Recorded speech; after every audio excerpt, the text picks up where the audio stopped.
And count on 7 Action News and WXYZ.com for continuing coverage of this family tragedy. We will bring you any new information as it becomes available. We're getting a first look at the man suspected of shooting a 3-year-old little girl. He's 20-year-old Vernon Coles, and he's still on the loose. Police say he's connected to the shooting of little Amaria Parham earlier this week on Condoni Street. She was sitting in the van when a man opened fire with a shotgun, hitting her in the shoulder. Her family tells Action News that Amaria had to undergo brief surgery this morning.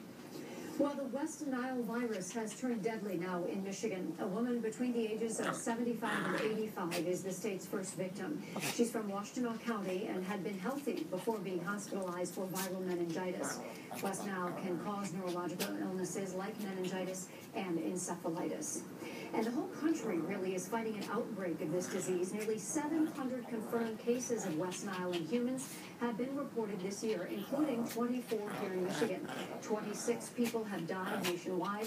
Michigan health officials warn the risk of transmission is high through the summer and into the fall. And they say the hot, dry summer has been good for the mosquitoes that transmit the virus. Detroit police officers will not be working 12-hour shifts for now. A Wayne County judge has issued a restraining order stopping the plan. Police Chief Ralph Godby announced the shift